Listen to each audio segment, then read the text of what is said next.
Good morning, everybody. Happy Monday. You are plugged in to Social Plug Media, where we connect you to level up and we rise and we freaking win. It's Monday morning, January 13th. Holy cow, where is the time gone? It's a little warmer today, so I'm in good spirits. I'm in a good mood, and we're going to win this week. So we're always winning, and when we talk about winning, we're not talking about hoisting a trophy above our heads or a championship belt or doing anything out of the ordinary. We win by just getting stuff done during the week, by connecting with people, by doing people right, by having people trust us, be credible, and just being a good human being. So that's how we win. And there's different variants and different diversity in winning. So here on the Social Plug media platform, we like to integrate and to combine with people that are positive, that are making a positive impact in the community. So that's why we created this show, the Rise and Win Show. And our premise is to have it every single Monday morning for you guys to see who is in our community, whether it be business leaders, influencers, athletes, doctors, it doesn't matter. We're gonna have winners on our show, and they are meant to inspire, motivate, influence, educate, and so on and so forth. So we're excited about this new platform. And we're in CollabSpace Studios today in historic and beautiful downtown New Braunfels, Texas. So in this studio, we do a lot of collaboration, we do a lot of content creation, and we create a lot of podcasts. So we have variants of podcasts. We got the Social Plug podcast, we got the 830 podcast, the Double Shots Dugout podcast, we got Kick Rock's podcast, and we got the Rise and Win Show. And so we have people that come on and they tell their story. And we've got a lot of feedback and on these guests. And it's pretty inspirational how how we can connect with people and just have live conversation on the air in front of you guys, so you guys can know more about the guest, what makes them tick, and you can see the humanistic side on these guests. Because it's pretty cool knowing that who these people are, but it's even cooler getting behind the scenes, getting in their heads. And the live segments, we love those because you can engage with these people, ask them questions. And we like to highlight those people who are engaging and asking questions as well. We'll give you little shout outs and say your name and things like that. So you are definitely a part of our show and part of our community. And I got my man JRock over here. He's waving something to me. What I'm curious about is what do you put in your coffee, people? That's what I'm doing right now. Getting me some coffee going right now. Appreciate it, by the way. So some people like their coffee just black. Some like a bunch of sugar, some like creamer. I'm not a coffee guy, JRock. I know, that's kind of odd. Yeah, but our guest is, and I'm not going to introduce our guest yet. Yeah, I think if we gave you coffee, I think we'd all be in trouble, bro. Oh man, dude, I'm hype. I'm naturally hype, and I think it's called passion, man. So when we do these live feeds as well, I was talking about the live feed. So we were supposed to start at 10 a.m., but when you're live, sometimes things happen and the internet doesn't work. Things like that, or we got to reset the modem. You put it in the wrong hole, bro. That's what happened. I put it in the wrong hole. And what I mean is put in the wrong hole. I told Johnny to go put the Ethernet cable in the modem, and unfortunately put it in the wrong hole. So. Yeah. JRock, have you ever put in the wrong hole before and it doesn't work? Well, we won't go there. And we're talking about the Ethernet cable there, sir. That's correct. Yes, I have put it in the wrong hole when it comes to Ethernet cable. Yeah. For sure. Because we got a modem and we got some other box there, and I put it in the wrong box, man. What's in the box? Yeah, that's from the movie Seven. Mm-hmm. The great Morgan Freeman was on that movie. Bro, how was this weekend, bro? I mean, like just events like crazy. You know what I mean? Getting to meet one of the best comedians in the world, Latin Kings of Comedy, Alex Raimundo. We got to go enjoy his stand-up comedy with Joe and Brian and all them. So that was pretty awesome, man. Crazy weekend. We've been blessed with the ability to create connections and build relationships with different people, and it's been pretty cool, man. So we can build relationships with anybody, the CEO of a company, or how the cliche says, or the janitor. It doesn't matter. Everybody has value, everybody has worth, and everybody has a story to tell. So everybody makes an impact in some way, shape, or form. And that's what we love about not only this New Braunfels community, but every community that's out there. We hear about the negative all the time. I'm tired of hearing about the damn negative, man. I want to hear about the positive, and that's why we have have this platform. So we try to make it as positive and as funny as we possibly can, make it fun. But yeah, man. And today's special guest, she makes a lot of things fun, not only for me but for a lot of people. She's very impactful in what she does. She's not only a realtor, but she's a mom and a pretty badass wife, and she's a badass mom too. So she's been a big influence in my life. She's made me better. And it's not often that podcast hosts are able to have their spouse on their podcast platform. Very rare. Right? That's correct. And we're able to be candid and we're able to, exchange ideas and things like that. Because when we're together all day, we're exchanging ideas constantly, all day, every day. I think she's freaking tired of listening to me talk constantly. Hopefully you guys aren't tired of listening to me talk. But this woman here, she's changed my life. She is the rock and the rock in our family and the rock in my life, man. So I've known her for about 24 and a half years, 25 years. And we've been married for 20 years. And it's been fruitful. It's been very awesome, JRock, to be able to have her on my side. And there's a lot of people that always talk, your support system, your circle. Make sure you connect with the right people. Make sure your circle is strong and you have people on your side who connect and who truly support you. Well, this young lady here, she goes above and beyond, man. And I'm not just saying that here because she's my wife. I'm not going to try to keep out of trouble or anything like that. No, this is all sincere talk, genuine, authentic talk from the bottom of my heart. You got to go home with this woman, right? Yeah, I got to go home with her too. Yeah, which is a cool thing. But you know how some of these people have service animals? They got the service dog and the service cat and squirrel and all that kind of stuff. She's my service human. Oh, okay. So as I get older, JRock, I get a little irritable. I get a little irritable and I get anxious sometimes, and I get emotional. I get pissed off sometimes, and I'm happy. And I'm just an emotional roller coaster sometimes. Sometimes I carry my heart and my feelings on my sleeve. Mm-hmm. But this young lady here, she's able to calm me down and be the balance that I need in my life, because I could have been in trouble. I could have been in jail a lot of times for some of the things I've said or some of the things I've done. Nothing illegal. I was about to say. Yeah, nothing illegal, but sometimes, when you're in the bar or whatever, you talking shit or whatever, But she tends to keep me calm, man. So like I said, she's a realtor, she's a mom, she's a wife, she's a community influencer. She owns multiple businesses. She's the co-founder of Social Plug Media, this platform that we have. She's the co-owner of Party People Photobooth. So she's definitely an entrepreneur. She is the lead realtor in Flight Realty Group. All right. So she's kind of my boss in the real estate game. Mm-hmm. So she's been a realtor for about 6 years. She's your boss in many things. Yeah, in many things. I'm the boss. Maybe in some things, and we'll get into that. What the hell am I the boss of? When I was young and dumb, JRock, I'm old and dumb now. But when I was young and dumb, I thought it was all about me. Oh, macho and this and that. But no, she said, dude, screw that. Yeah. We're 50-50. And I know sometimes that's a cliche as well, 50-50. But I'm a true believer as I get older and wiser that it is a 50-50 thing. And everybody has different roles and positions in life, and especially in relationships, especially, JRock, in a marriage. Oh, yeah. So I can go on and on about this young lady, man. I'm going to call her a young lady. I'm not going to say how old she is, but she is a young lady in my eyes, right? So without further ado, the amazing, the influential, the freaking winner, Jessica Martinez. What's up? Thank you for that introduction. Yeah. That was good. Yeah. So I told her, hey, I'm gonna highlight you a little bit, and yeah. So I think I got my point across. I almost cried. I cry for everything. Don't cry on the show.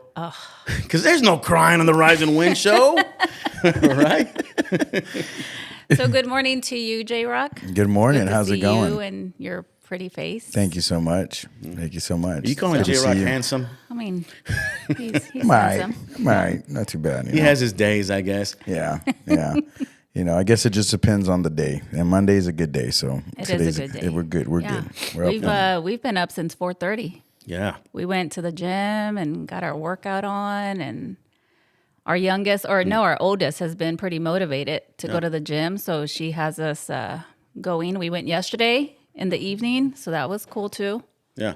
So I could have stayed my ass in bed this morning because it was 4:30, and last night it sounded good. Yeah, we're gonna get up and go to the gym. 4:30. Yeah, cool. Rock on. And this morning, it took a lot for me to get out of bed. But I was like, you know what? We're gonna come on the Rise and Win show. How in the hell can I say that I stayed in bed while you were at the gym with our daughter? Right? I would have said that on the show. Yeah, too. I know you would have said it and called my ass out. So I had an obligation to not only, get out of bed, but to join you in the gym. And we did some cardio, we did some stuff. So yeah, cardio is important. Yep. And going to the gym is important. So that's part of winning. So we won early in the morning. We did. This morning on Monday morning. So that's how we started our week. Yeah. Yeah. I even made breakfast for the girls, made their lunches. I cleaned a little. Yeah. I'm ready. Ready to go. Yeah. Yeah. Hell yeah. So it's a pleasure having you on.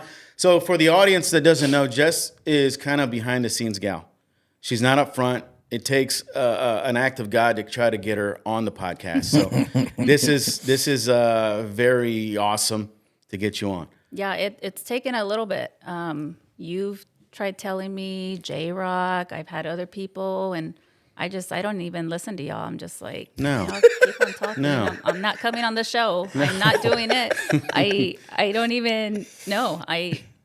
You might get a few sentences, maybe a paragraph today, but that's it. No. She said in her live stream that we'd be lucky if she got 3 or 4 words out. Yeah. So far we're doing pretty damn good if you ask me. Good. Yeah, you've already talked almost as much as I have. I know. Shit. I'm not sure I'll ever Jessica, catch up to that. Please don't. No. Please don't. No. Hey, so hey, before we get deep in the weeds on our conversations, we got Casey Jan. Hey, big shout out to you. Thanks for your support, Casey. Hey, Casey. We got Susan Caldwell. Big shout out to Susan and everything she does in the community over in Arizona. She's an outstanding realtor as well. Big shout out to you, Tina Rodriguez. We know Tina for a long time. Hi, Tina. She says she loves us and we're the best. Likewise to you, Tina. So hopefully you guys are winning as well. You guys can be anywhere in the world today, but you're here with us live on this platform. So we're gonna get knee deep in the weeds here in a bit and talk about what makes us tick, but specifically what makes you tick. Because it's not about me, it's about you, Jess. And you are the driver in everything that we do. Okay? And a lot of men probably won't say that, but I'm one of those, you know what, let's just keep it real, because we like keeping it real on this platform. So I can get into a whole lot of different scenarios here, but let's get into what you do on the surface, what people know you as today. So you are a real estate agent, realtor. I am. Right? And how long you been a realtor? Going on 6 years. Before that, I was a stay-at-home mom, of course, because you were in the Air Force. So raising our girls, I was able to stay home with them and, enjoy life with them. And then I finished up my degree. And then when we moved over here, I was a little, unsure of what I wanted to do, especially with the girls being in school. And I started throwing the idea of going into real estate, right? And, I would talk about it, and then I'd tell Johnny my ideas, and he'd be like, yeah, you should do it. And I'm like, no, I shouldn't. I shouldn't do it. I'm probably not going to be good at it. And I did that a few times, and I said, you know what, screw it. Let's just do it. And it's been great. I've been able to meet great people, learn, educate myself on so much stuff. And it's just, it's fun. I love what I do. I love helping people. And I think that's my calling. I'm here to help, whether you're buying a house or just needing some advice, or you just need someone to listen to you, to vent or something. I will be there for all of that. And it's been fun, and then owning our other businesses, Photobooth, we've met, oh my God. When we moved here, we didn't know anybody. And Johnny was the one always going out and connecting with people, because Johnny talks to everybody. So I would just sit back and he just introduces me. But then, we've made great connections in New Braunfels. It's been amazing since we've been here. We're going on 8 years. 8 years. 2017 February. Yeah. So it's been great. Girls love it here. They don't want to move anywhere else. I tried moving to Florida. They don't want to move. So, but yeah, it's a lot of fun.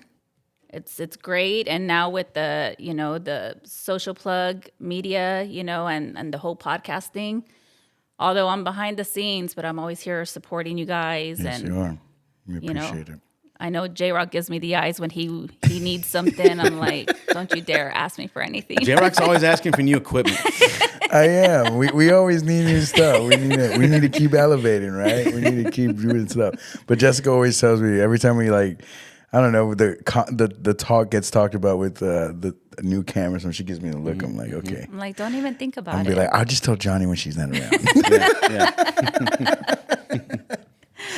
So let's get a little deeper into the talk about. So you started the idea of wanting to get into real estate. Now, as we are realtors, I've been a realtor for 5 years, you 6 years. We've encountered a lot of people who see what we do, and they don't know how to get started. Yeah. Right. And getting started is the hardest part in any business. Right. Because you don't have a confidence in that particular field. It looks cool.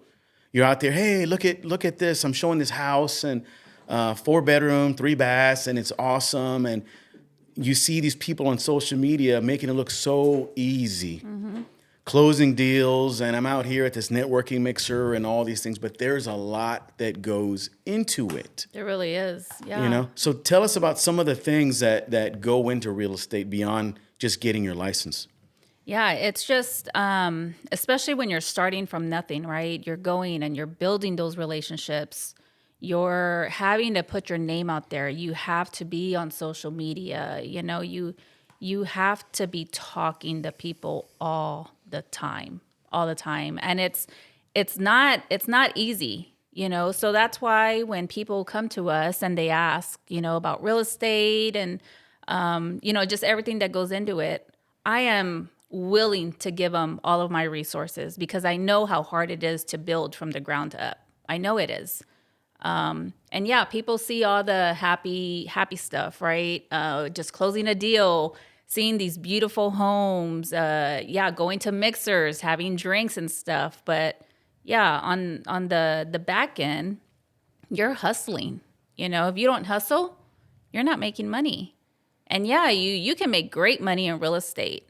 You can make great money in real estate, but there's a lot of people too that think it'll come easy, and you can't. You have to work. You have to be out there, getting your name out there. And if, like I said, if you don't work, you don't get paid. And just like us, we go on our vacations. We can be in Cancun. I can be at Disney, but guarantee I let all of my buyers and sellers know that I'm going to be on vacation, but you need to call me if you need anything. And if I'm not available, I always have a backup. Hey, call this person because I want to make sure I am available to you at all times. There's no vacation time for me. I work all the damn time. Yep. And that's what I tell everybody. You can call me anytime, and I'm going to be there. And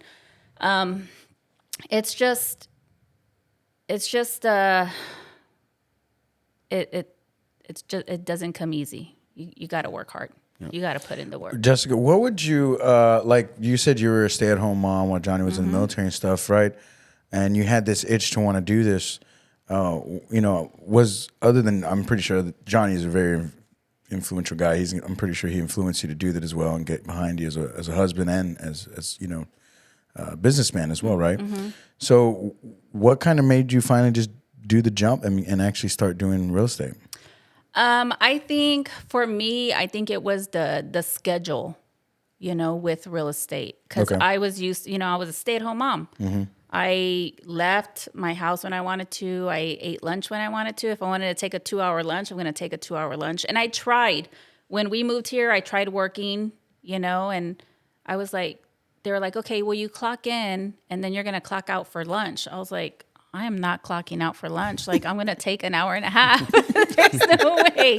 So, it's just, And I loved being there for my girls, so I wanted to keep that. And with real estate, I am there for every event my kids have. I make sure whether Johnny's working doing podcasts, I'm like, okay, well, you got it. I'm gonna be at the school with my girls. I'm gonna be at her game or something, Yeah. you know.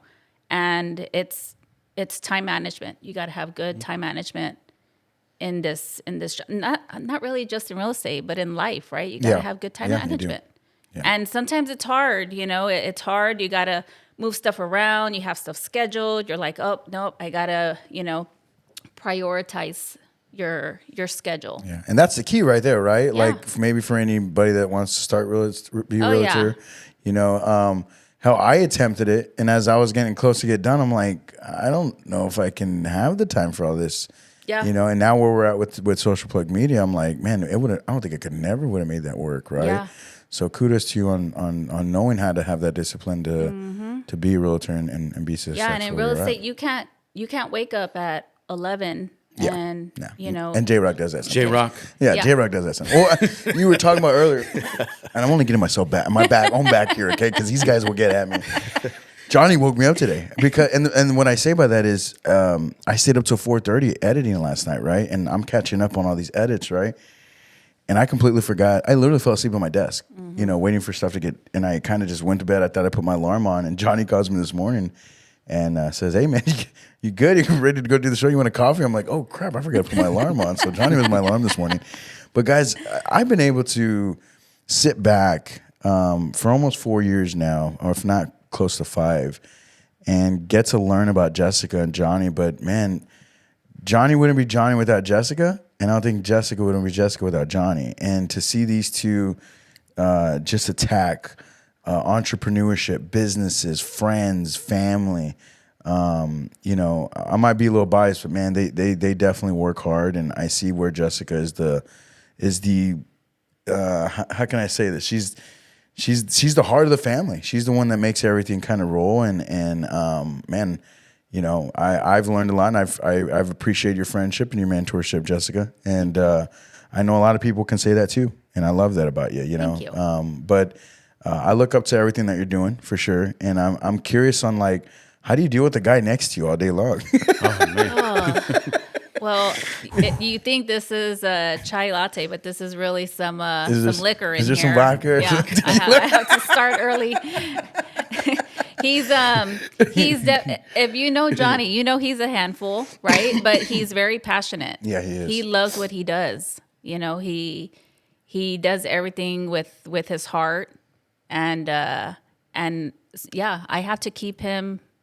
You know, I have to calm his ass down sometimes because, you know, he's like, he starts freaking out. And I'm like, okay, you're going to have to calm down right now because then I'm going to start freaking out. And we can't have two freaking out, you know? Can't have two people being crazy. And so it's like a balance with everything, you know? And just like with our kids, right? Sometimes I wake up and it's like the devil attacks me, you know? So I'm like I come out like, you know, with the horns and everything. And he's like, holy crap, like calm down, you know? He calms the situation down. And then sometimes he starts freaking out. And I'm like, okay, you're going to have to go to the room and close the door because we're not going to do that, you know? So it's, yeah, but like I said, he's a handful, but he's passionate. And I love this man. There's a lot of people that will say, I can't be around my spouse all day long. Like, I really hate when they say that now that I've been around y'all. Like, I'll be real. I mean, my parents, they've always fought and had shit, you know, issues. Who doesn't, right? Right. But the one thing I've always appreciated about my parents was that they always understood the situation. Like, we can't be this way and our kids are, right. You know, and that's what I love about my parents. But I kind of, you know, I hate when other people say that because I'd be like, you need to see these guys, you know, because y'all figure it out and y'all have been successful. I would especially say. Around kids, you know, especially us with girls, you know, I want them to grow up knowing what a good marriage is. Yeah. You know, they need to know that as young ladies. Very big, very important thing, I would say. Yeah. You know, because I grew up, you know, in a home where there was arguing, and there was so much going on, and thank God I didn't let that affect me as a grown up, because I could have easily gone into a relationship like that, but Thinking that that's okay, right? Yeah. because Yeah. that's what I knew, and thank God I'm not in a relationship like that. Jesus, God, that would be horrible, horrible for the girls and stuff. So Just having the right people around you, especially a spouse. I mean, that is one of the most important things, is being able to communicate and support and talk candidly about what the problem is. Because when we were younger, Jess, we would argue and we wouldn't talk for a couple of days, yeah, right? And it kind of sucked. And then it made us question, hey, is this really worth it? We're stressed out and we don't know how to communicate and talk to each other. But as we got older, and once we had the girls, that's when we really figured out, okay, this is what life is about. Right. It's not about us as individuals. It's us as a team. Yeah. Because now we were creating new team members. right, And I look at us as a team. We all have roles and positions in the household and outside of the household. Some days I might be the top guy, and then some days you're the top gal. So it's situational awareness. It's situation driven on how we run our household and how we run our lives. Not everything is important, because if everything's important, then nothing's important. And some days, I've said this previously, some days the kids are in charge of what happens in not only our house, but in our situation. So we just have to understand that, be mindful that the communication and just getting past all the bullshit. yeah. 'Cause Communication's so big, and we used to, I used to be very jealous. I was very jealous, and Really? Yeah. I would have thought that, especially today for me. Now, I mean, forget. for sure. I mean, I'm not jealous. Yeah, Johnny goes around, talks to everybody, and I just sit down and just. How did you overcome that, Jessica, for maybe couples or somebody that may be like that today? Like, how do you get over something like that? I think, a lot had to do with like confidence in myself, and just communicating. He would tell me like, Jess, I'm not out there, trying to look for anybody. And I wasn't thinking he was like going to meet, another person or anything. I don't know. It was just. Had you ever been like cheated on before that gave you that? I mean, okay. Johnny he's all that, that I've known as an adult, so it was hard. But I think once we started communicating and talking to each other and just being open, it helped me. Communication is key. Oh, big time. Yeah. Big time. And if you can't communicate, if you can't trust, that's going to be hard in a relationship, And I mean, we've been married 20 years. Damn. And sorry. and it's I love it. It's not all, roses and I don't know what the hell they call it, but every single day. No, we have our bad days, but I know when he's having a bad day, and I think he knows when I'm having a bad day, and we just, And I think that's what works, right? Is y'all understand each other, y'all know each other's languages of everything, from stress or happiness and, a little bit of adversity, whatever it may be, right? Yeah. So Jessica, like growing up, did you have a mentor? Who was it that you were looking up to when you were growing up? So when I was in elementary, I will always remember my counselor, and she would always talk to me, because she kind of knew what was going on at my home, so she would always talk to me. And then getting into, I was a teenager, it was my ex-sister-in-law, Sandy. She was a huge mentor to me. And I talk to Johnny about it all the time. I'm like, Sandy taught me so much, and I appreciate her, and I tell her that all the time too. That's awesome. But I think, she was a young mother, and she was like, Jess, you don't want to have kids when you're young, because you're going to be stuck, and this is, this is what's going to happen. And I was like, oh, hell no. Yeah. I'm not going to do that. And I didn't. I mean, I didn't have a kid till I was 26 years old. And where I mean, I know you're born in San Antonio, correct? But which part of San Antonio were you at? Right by Lackland Air Force Base. Okay. So, yes, I went to John Jay. The yes, hood. The Exit hood. 7, Marbach Road. Don't be a hater. Hey, Where's your tat at? Where's your tat at? hey, Jess could have been married to one of those dudes with a cull haircut and the grill. God, Damn, the that Edgar. is so disgusting. Damn. God. Hey, what kind of grill would you have? Like a gold or silver? Probably gold.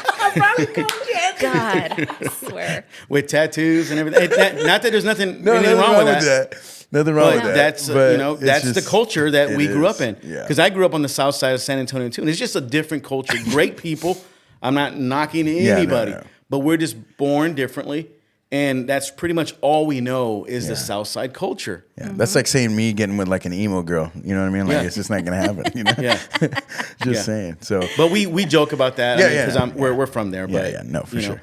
Yeah, I can joke about New Braunfels. I can, Yeah. you know, I can talk all that about good stuff. Marbach Exit 7, but you can't. But I can't exactly right. 'Cause So I'm I not want to from give a there. big shout out to Sandy. So we talk about Sandy. We hang out with Sandy from time to time. So Sandy was very influential, as well as your mom. But Sandy taught you a lot of cooking and Yeah. a lot of patience and stuff about relationships that I think is fruitful today for me. You know, and I was in different relationships because I'm a little older than you, but I was in different relationships. And people can say, oh man, I regret that relationship I was with or in before and this and that. No. I'm thankful because it taught me a lot of things. I think every relationship, good or bad, teaches you something, not only about yourself, but about what not to do in a relationship, whether Yeah. you're too jealous, whether you're too possessive, too clingy, whatever. You find your faults as you get older. You're like, man, I used to be like that. Yep. And I don't want to put somebody in that position anymore. Because I always self-analyze, and I was a little asshole.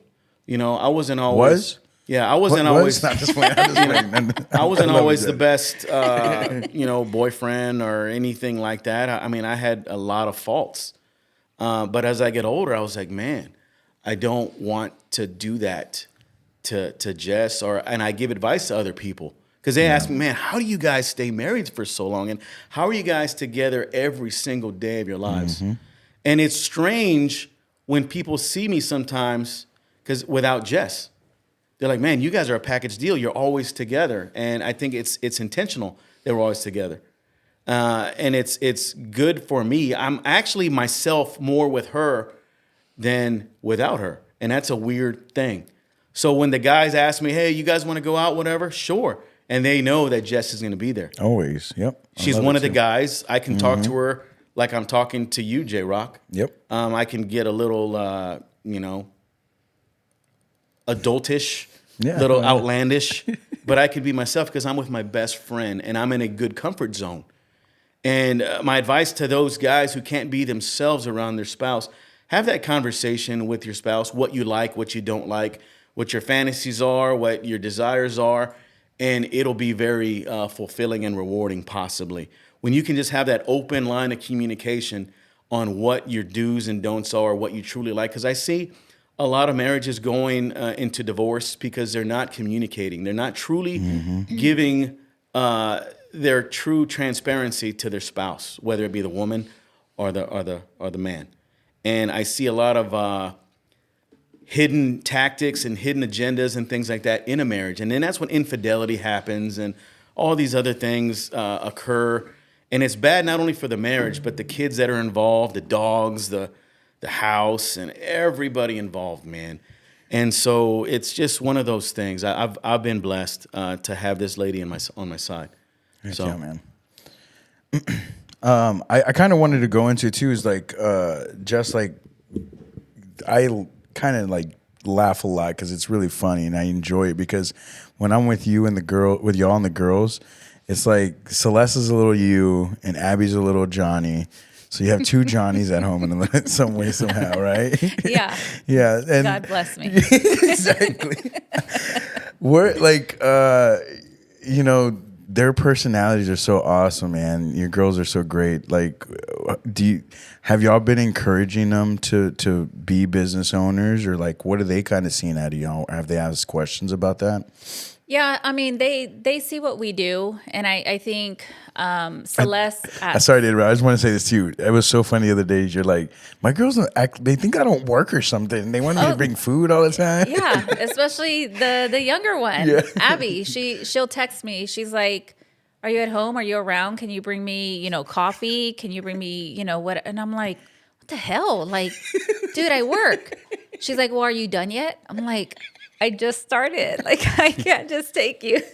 Every now and then, though, I'll show up and I'll take her coffee and stuff. But yeah, they're those two are completely different. They're oh my gosh, like Celeste has been doing great.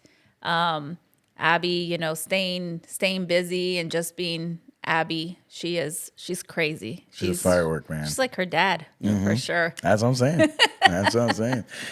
JRock, it's tough raising two teenagers in 2025, man, with the influence man. of social media and friends and this. So the older generations always look at the younger generation and say, "Oh man, back in my day, I used to walk home and this and that." Because I say that to the girls all the time.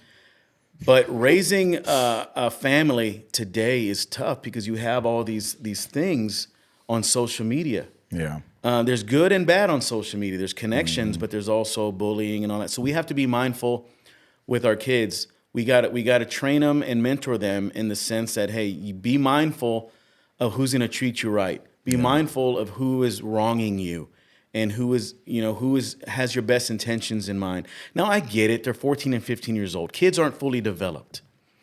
But you can kind of tell if a kid has good intentions or bad intentions, how they were raised. And one thing that we ask, who are your parents? What do they do? And sometimes it doesn't matter, but we can tell if somebody is raised on certain principles and certain values. So we kind of just show them, and we don't shelter them from people who are from a broken home. We just be mindful, just like today as adults. I mean, do we want to be caught up in drama? Yeah, I don't know. I mean, people say, "Oh, don't judge a book by its cover." Sure, I get it. But every day is an investment of your time and your effort, and people can drain you or people can fill you up. So we want the kids to understand that. And they're getting into the days of now they like little boys and things like that. So me as a dad, I say, who are your parents and what do they do? Especially for a little boyfriend. Who is your daddy and what does he do? Yeah, that's Arnold Schwarzenegger. Who's your daddy and what does he do? But it's not only that question. How are your grades? Yeah. What do you do for fun? Are you in extracurriculars? What kind of things do you do outside of school? Are you on social media? What do you use it for? Now, I don't ask all these questions, but I'm mindful of it all. Yeah. How big of an impact is this kid going to make on my daughters? And we listen to what the girls say about, about their friends, right? We listen and we don't judge. Yeah. I'm like, and Johnny's like, I judge, bro. Oh, I know you do. I'm a judge. I know you do, bro. I'm like Judge Wapner or Judge Judy or something. The girls are like, "Dad, why do you?" And he's like, I have to, and I'm gonna until the day I die. Because I have to protect. Yeah. I'm the protector of the family. I don't want some knucklehead coming into my circle, my family circle, and ruining a future, or ruining something. So I try not to be the helicopter father, but I'm just always observant, and I'm always just kind of there watching. But it's weird for me to say, and some people probably think the same way. I want my kids to fail, though. I want them to fail. I want them to get their heart broken. Hell yeah. I want them to be their teachers to be tough on them. They have to know how it feels to be let down. Because what happens when you're 21 or 22 and you've never been let down your entire life and you finally let down, what happens? You curl up in the fetal position and all hell breaks loose within your mind and your soul, right? Yeah. And they also got to know how to work through things themselves, Although we're going to be there to help them, to guide them, but they also got to learn how to do it themselves first before mom and dad get involved. Yeah. Problem solving. They got to be able to solve problems on their own. We're not always going to be there for every single problem they have. Yeah. This past weekend, I started a new basketball team. There was actually it was last week. I'm sorry, but this weekend we went through adversity, and these are 3rd and 4th graders, like little kids, little just little jabronis running around. It looks so cute playing basketball, but I literally talk to them like I talk to my JV varsity guys. And the way they just look up, and the way they feel that response. One, they're already in a place where they know it's coming. Like, this guy's gonna coach me. You're this young kid, right? And you're like, this is coach, right? But you can see out of them is like they're so open-minded. But what I tell them all the time is, even as young as they are, I tell them, like, we need adversity. We were up by 8, and then we got all the way down by 2, and there's like a couple minutes left, 4, and then we got a couple minutes left, and I called timeout, and I said, look, guys, this is what we want to do. I want you to feel scared. I want you to feel like, oh my God, what do we do? We're about to lose our lead. We could lose this game. I said, this is good to feel. If we're not going through these things, we're not going to get better. You're not going to know how to make decisions in life through sports. Like, this is what sports can do. Yeah. And that's what I loved about what I do. And that's kind of what y'all are explaining in a way. Like, you want them to go through these things so they learn how to go through it next time, or get the feel of that, Yep. I never got that. I think I was always unnecessarily babied, but my parents are so busy working. Right. I never got the opportunity to talk to them the way I wanted to, that I didn't know, but now I knew. Now I know, but I wish I would have had those opportunities to talk to my parents or go through those things, right? So I do, and I'm not a father, but I mentor these kids, and I am able to do that. But I've learned a lot from Jan. I kind of push that to my basketball as well, and from other parents and other people that have been in business. So it's really cool to see. But you're right. You should want to fail and learn from those things. Johnny always tells me, how did y'all do? Did y'all lose or did y'all win this weekend? And I go, we lost. He goes, but did you win? And of course we won by learning. You win when you learn. Yeah. So it's been awesome. And we keep, and I know the girls, they opened up a little bit more to me. And I want them to be able to come to me when they have an issue, or, something's going on at school with friends, teachers, whatever. And then they're like, but don't tell Dad, because Dad's going to say that they already know what Johnny's going to say. They just know, so, and as parents, right, we want the best for them. I'm not going to let them settle for anything less. These girls, they know what they want. We know what we want from them. We know what they're capable of. And they should be respected as young ladies. Yep. And know that they can do anything without anybody. Yep. They can do it on their own. Yeah. And we teach them to be respectful of others as well. If you see somebody in need, go help. So we like to have them go with us to go volunteer and things like that in the community, so they can understand what it means to serve others. The servant leadership.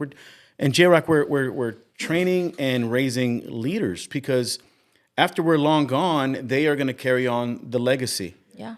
And I tell them, hey, our name is your name. You're representing us, and we're representing you. We do it as a team. So whatever you do in school or out, wherever you're at, always think that me and your mom are there with you. And I don't want to scare them in any way. They go, we're always watching you. We're always there with our hand over you. I scare them. I tell anywhere they go, I'm like, I know this person there. I know that person. I'm like, they're watching you. And they're like, oh my God. And they freak out. Do you know my mom? Do you know my dad? Dude, what's crazy today is Jess and I'm sure a lot of parents out there are building relationships with these teachers. Absolutely. Yeah, absolutely. That didn't happen when I was growing up. No, my mom and dad weren't friends with my teachers. I only had one teacher that was like that. His name was Mr. Red. And I think the only reason why they got connected with him really was because he would always make us breakfast, but he'd always talk to us in Spanish too. And I think my parents really liked that. Sorry to cut you off, Johnny. No, you're good. Go but it would be kind of weird. Just like when I saw a teacher one time out at HEB or something. I was like, oh wow, that's my teacher. Yeah, that's Miss Wagner over there. It's like a star, right? Yeah, because you don't see him other than in school. Yeah, because you look at him in this high position, right? Like they're on top of the tree. We're like, oh, and then when we see them out, they're humans just like us, and they have lives and families. But now we have these teachers on text message, and we get little messages, and the teachers are ingrained in the community now. not like before. I mean, I'm a lot older than most people, right? Not trying to age myself, but I'm a little long in the tooth. Long in the tooth. I haven't heard that one before. Yeah. But yeah, the kids know, they're mindful that wherever they go, we're going to know somebody from there. And somebody's watching you in the community. And social media allows that, where people are like, hey, that's Johnny's kid. She's doing something dumb or she's doing something great. Yeah. So No, it's cool, man. And I it's funny because I tell my basketball kids too, you know, I'm born and raised here, right? You know, I know a lot of people. I'm gonna find out when shit goes down. But it is true though. Like, you know, there's, whether it's people that I've known in the schools, from teachers to administrators, or, you know, anybody that, I mean, there's so many people that I do know, and they're like, hey, just letting you know, this little jabroni did this week. This little jabroni did that. We'll go places you know? around town, you know, and we're just sitting there, and Johnny will start talking to someone he knows, and then other people. And our oldest, she's like, oh my God, is there someone y'all don't know? You know, can we go somewhere? You're not going to talk to everyone? And I'm like, that's what happens. That's why I tell you I'm watching you. Right, that's right. So JRock this weekend at one of the comedy shows we went to, one of the comics, he's a dad at the high school that my daughter goes to. Oh, really? Yeah. I didn't even know that. So we're connected in that sense as well. So hell, even comedians that are performing are part of our community. Which one was that? Chris. The one with the NWO? Yes. Oh, okay. Yeah. Gotcha. Okay. That guy. Yeah. Cool. So we connected with him as well. Maybe we'll have him on our podcast soon. Yeah. It's just all connections. He's a man. pretty funny guy too. Yeah. So we just want to raise common sense kids. Yeah, no, for sure. And I saw a on TikTok a little reel. Some podcasters were talking, and he says, "What's more important, good grades or common sense kids? Kids that are respectful, kids that are mindful of their surroundings, kids that are problem solvers. I think they're both equally important, but overall, I would like the common sense aspect, because a lot of kids right now, they're still learning. They don't understand the big picture. They're thinking a little smaller and me, and because right now they don't have to. Let's keep in mind, they don't have to be community driven. No, they're friend network driven. That's what they are.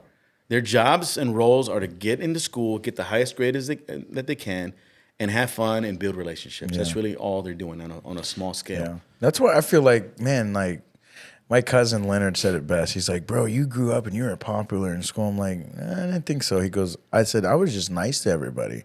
I just wanted to be cool with everybody if I could, right? And anybody in between then, they learned the inner side of me, and that was the competitive side where, don't get me wrong, competitive JRock's an asshole sometimes, you know? You can thank The Rock for that, but, you know, but that's kind of just where I would go with it, and I love that that's what it is. But getting back to Jessica, too, here, just like, you know, you see, like you just said earlier, y'all go everywhere, you talk to everybody, you're very open to speaking to everybody. Were you always like this, or was this something that you kind of gained over, whether it was business, whether it was Johnny, whether it was growing up? Was that just something that... I think it was, you know, building my business, and Johnny has a big part, you know. Okay. He has a lot to do with that. I'm very, you know, like with all of this, with the podcast, I'll stay behind the scenes. Yeah. I will come and watch y'all and stuff, or I will watch it online.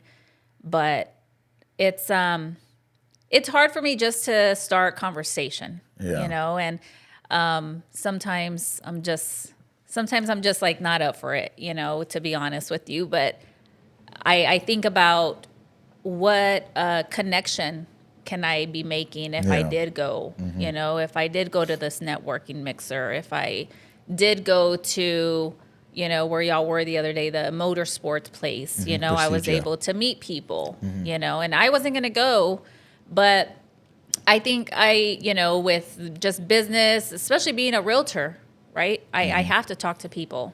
I have to build those, the connections and the, you know, friendships. I've made a lot of friends in this business. So it takes a lot, you know, because I'm still I'm very shy. I am very shy. I will stay quiet. I will let everybody else talk, and I'll just smile and laugh and just listen, you know. But sometimes I have my wingman Yeah, here to and help me. I'm like, okay, you start talking because I'm Yeah, done. exactly. And I was about to say that too, because like, I think I'm like that as well, especially being in this new. I mean, to me, I feel like it's a little new. Like, don't get me wrong, we've been doing podcasting for a long time, but we're starting to be in rooms now that I'm like, do I start talking? Do I not? Yeah. And that's why I do just look at Johnny, and Johnny just does the talking. Dude, Yeah. I walk in a You room, know? I'll talk to anybody. I like Yeah. I'm the VIP or some shit, Yeah. right? No, I love it. And I just. He starts talking to people like if he's known them Exactly. for years. Exactly. I'm like, I'm So not did gonna that go. did that gravitate to you? A little bit. Okay. Yeah. Every now and then you'll catch me, talking to somebody and sparking Yeah. up a conversation and stuff. But oh man, sometimes it's like it's not easy. It's not No, easy, it's not. And this guy, he knows like something about everything. Yeah. He can spark up a conversation with the damn dog. I don't know. We were laughing the other day. Actually, I was telling Ben, because me and Ben send funny videos of each other, right? Ben, bad boy Ben, and we were watching this video of this guy wrestling like a doll. Like they're like, wrestling. If wrestling is fake, how is this guy wrestling a doll? Like, that's Johnny. Not wrestling the doll, but he can like make anything look great, Yeah. right? And even a conversation. So I've always been curious to that about you, because I'm the same way. Again, like, when we went in that room with Fluffy, like, I was nervous as hell, Yeah. and then gonna do the producing for that show, right? Right. Johnny talks to him like nothing, and I think me and Joe Chocolate were more nervous than Johnny. Johnny's like, "What's Yeah. up, Gabe?" And this I and that. said, I said, "What's up, Gabriel? How are you, man? Yeah. Hey, you looking good?" Yeah. And I think Right? that's what people love about him is Yeah. he makes you feel good. Yeah, he does. But he doesn't just say it just to say it. He's genuine about Yeah, it. yeah. And You guys And- are being too nice. Yeah. Well, I mean, no, and I think that's We're on good camera. though. Yeah. You know this is documented, No, right? just- Wait till we get off camera. wait till we get out camera. That guy's an asshole. But yeah, when when you talk to people, and I've learned this from him, you got to make people feel good, and Yeah. they love that, and they'll, people will start to gravitate towards you when you start doing stuff like that, words of encouragement, saying their outfit looks good, just stuff like that, and I think that says a lot about Yeah. a person. Coy said something really good right now. Shout out to Coy Lewis, man, host of the Double Shot Dugout. He said that's the military confidence. They put their pants on the same way we do. I am sure he's talking about the whole Fluffy thing too. So. Dude, I learned a lot in the military about confidence, about building a team, having the mindset of something bigger than yourself, but you play a vital role in that mission. We were doing worldwide missions. I was training people how to be military members in the basic training aspect and in recruiting. So I was forced, if I was shy or not, it didn't freaking matter. I had to perform, and I had to get in there and train these people and change their mindset. So as a recruiter, I was always out there talking to influencers and principals and teachers and parents, coaches, and it was just conversation. And that's where I built a lot of my confidence and a lot of my people skills was in recruiting. I was in recruiting for 16 years. Yeah. But I was able to grab a mic and talk to a whole room full of students or a whole gym full of students. I talked to 300-400 kids at a time sometimes. Yeah. And I was representing something bigger than myself. I had the blue Air Force uniform on and things like that. And I just got the reps. Just like when you're lifting weights. The more reps that you do, the more confidence you get, the leaner you get, the stronger you get.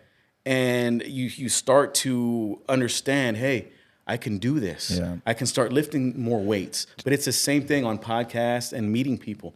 It's the same exact thing. Did you know that you were molding that at home? I didn't realize it. I was just doing it. And at first I was uncomfortable. But as I progressed, I was like, man, this is simple. No, but what I mean by that, did you know you were doing that towards Jess? You were molding Jess at home. That's what I mean by that. I kind of did, because when she got out of her shell, and she doesn't even realize it. She's out of her she shell, doesn't realize it, yeah. Just coming on this podcast and having a conversation about herself was tough for her to do. But I think after we're done, she's going to be like, man, that wasn't so bad. And hopefully she'll start doing more of these podcasts. Okay. But it's just the reps. But I think I was, mentoring her. She's my mentor as well. And we're mentoring each other. because there's some things that I'm not good at that she's great at that she makes me better at. But I just have this thing. I've been trained for so long that that's how I talk to people. And she said, when you make people feel good, they'll always remember that. Or if you make people feel bad, they'll always remember that too. Yeah. So try to, even if you're in a bad mood, and sometimes I'm out and I'm in a bad mood sometimes, but you gotta just suck it up and put a smile on your face. And you don't want to be looking like an asshole out in the streets. RBF and all that kind of stuff. It'll rub people the wrong way, and they'll be like, "Oh man, that guy or that gal, they're mean. They're not." Yeah. And so just because we, as business owners and as people, you don't even have to own a business. You're active and visible in the community, so people are looking at you as something. And I tell people, young realtors, young entrepreneurs, podcasters, whatever, you are the brand. It's not your logo. It's you. The face you have, the way you appear to people, the way you make people feel, that is your brand. So you have to be mindful of that all the time. And just like these guys that are, celebrities, we're not celebrities in any way, shape, or form, but people look at them in a certain light. Yeah. And if they rub people the wrong way in public, you're always going to remember that. Yeah. Always going to remember that. And people are mindful of us. So it's just a whole nother layer of, just being able to understand that as well, JRock. I want to go into a little something here, Jess, if that's okay. And I'm going to ask you to be a little vulnerable here, if that's okay as well. Oh, Lord. I was not ready for this next. Oh, man, damn it. We had a deal with that. If we asked their questions to said next, we have to move on. But I'm not going to move on right now, okay? There's this thing, and I don't even really know how to fucking explain it. And what I mean by this is, like, as a dude or as a man, from a guy, like, we really don't like to talk about depression and shit or whatever, right? So, and there's this saying, like, these boss bitches or nowadays or independent women, whatever. I get it, whatever, right?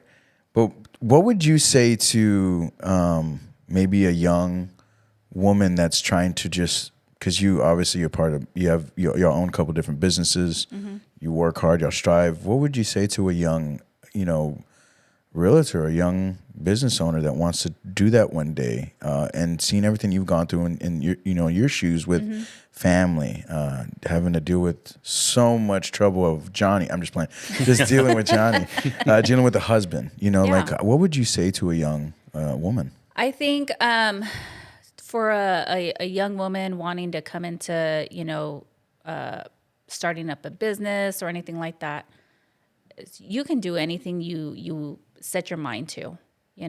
Everybody has struggles. Life is difficult sometimes. You have stuff that comes up, and you have to put things aside and work on fix stuff that's going on in your life. But you can get it done. I always say, if I could do it, anybody can do it. Because when I was in high school, my grades weren't the best. Yeah. No, sir. Like, I just needed to pass, and that was it. I just needed to graduate, get that diploma, and pass. And then when I finished college, I was the first one in my family to get a college degree. I was gonna say, was you getting good grades? Was that more of a you thing, or were your parents expecting you just to, hey, I just want you to pass. I just want you to get your diploma, because that's what my parents were. But yeah, my parents were always there to support. My parents were great parents, wonderful parents. But it was just it wasn't like, you better get good grades, or it wasn't like that. It was just like, okay, make sure you pass, and and let's just get it done. Were you a good kid, or did you get in trouble? Oh no, I was. Oh, I'm so glad social media wasn't around when I was in school. My mom better not be watching this. But no, I was a good kid. You wouldn't find me in the office. I wasn't in detention. I think maybe I got detention maybe twice. And I actually I probably hid that from my parents, because I was like, oh, hell no. Although it was only like 30 minutes, but, and it was probably for something dumb. But no, I was a good kid, but I had a lot of fun in high school. I had a lot of fun in high school. But, for a young person, whether it's a male or a female coming in, you have to want it. Yeah. You have to do it for yourself. You can't do it for anybody else. You know, you gotta want to be better. Yeah. You gotta want better for your family, for your kids. Can I be a little vulnerable with y'all? I remember like going through the real estate stuff every class and, you know, getting a little fucking certificate that you get for each class, right? I remember sending them to y'all. And I think the one thing I was worried about when I was getting to that stage of, you know, damn, I'm gonna let these guys down. Like, I'm not gonna finish this. Like, this was growing so fast. Yeah. That I was like, damn, I'm not gonna fit. I'm gonna disappoint these guys, you know. And it was like, man, I didn't want to admit that, you know. But I think at the end of the day, like being able to show that the grind was there to get this done and make this bigger, right? And I was kind of afraid for that. It was like y'all were my parents, and I didn't want to fucking tell y'all. Well, I was quitting school. I remember I would ask you like, "Hey, how's school? How's school?" And you know, you kind of know when someone isn't 100% in something, right? And that's okay because what I'm into might not be for you, and what you're into is not going to be for me, and that's okay, you know. But you tried it, and you know, you move on. You just get better, you know. And like I said, life happens. Yeah, exactly. Yeah, life happens, and I mean, I see you doing good. I see Johnny doing good with all of this, and I love watching y'all. I love, you know, just with all this shit here. There's so much in here. I'm like, oh my God.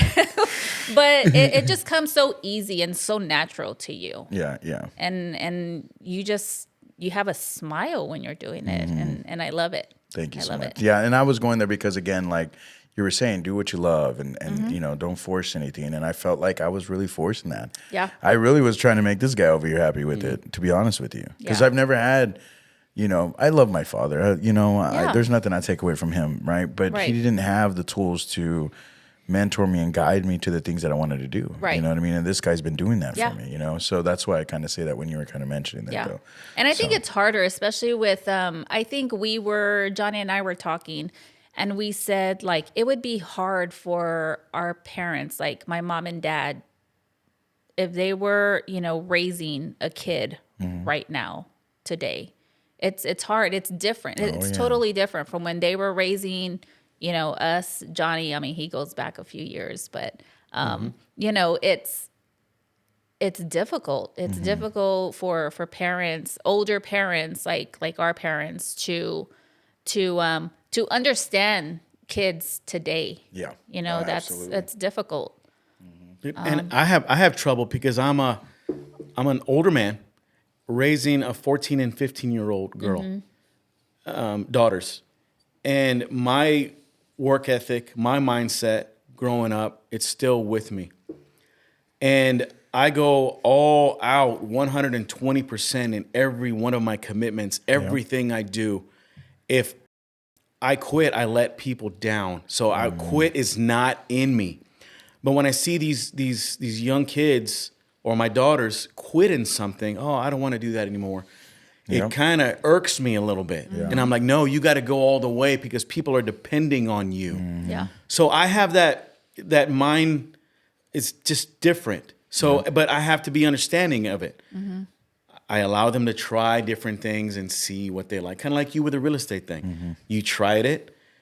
Although you didn't become a licensed realtor, you tried it, right? Yeah. And who knows, this might not be over for you. You could still go back and get your license. Yeah. Right? I saw the importance of it, but again, I think the one thing that I can, and bro, I'm gonna be honest with both, is from being around people like y'all, man. Like I was like, man, fuck this. Like I want to go after what I want. That's what I've always done. Like why am I doing that for? Like I'm doing this to fulfill a feeling for somebody, when really the big picture is, what do I want to do for myself, right?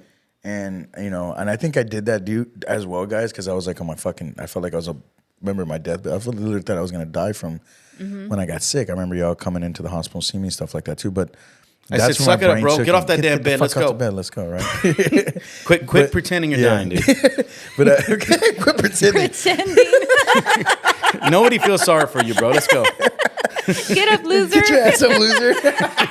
Let's win, baby. You got a podcast to do. You got a podcast to do, damn it. No, but no, that's true, man. And I think a lot of that comes from, man, like you just said, y'all said, do what you want, do what you love, and do the things that, that is going to make you happy, I feel like, at the end of the day. And y'all been helping out with that, man. So it's been awesome. But yeah, that's just funny. Get up, loser. You're not fucking dying. Freaking JRock's always bullshitting over here. Look at him.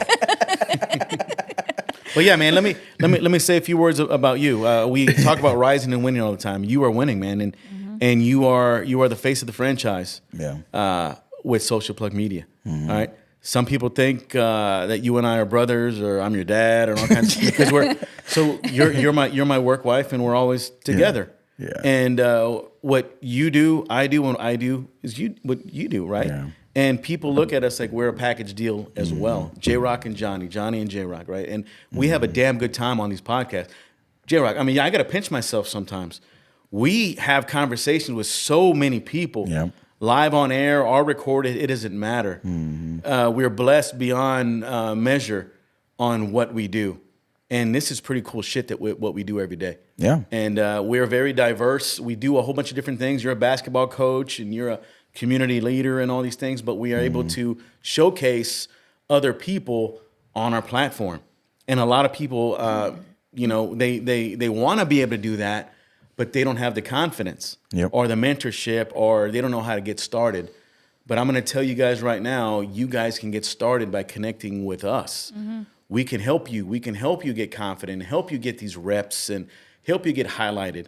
Hell, we have everything you need here to be on a podcast and perform at a high level, get that confidence in there to highlight your business, highlight your organization, whatever. You just want to tell a story.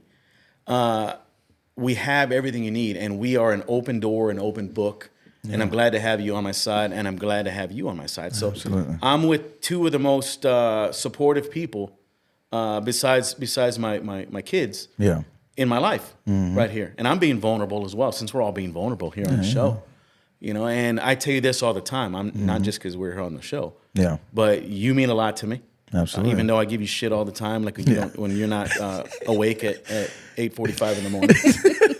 I'm like, what the hell, bro? We're winning. Yeah. What are we doing, right? But anyway, I love that about you. You're very coachable. Yeah. And you mentor me. Yeah. Sometimes, and we have to communicate with each other. And then we have our mediator right there. She's guys, the one. I think they're having a moment. Yeah, we are. Really but JRock, just always keep in mind, I'm the big spoon. Right.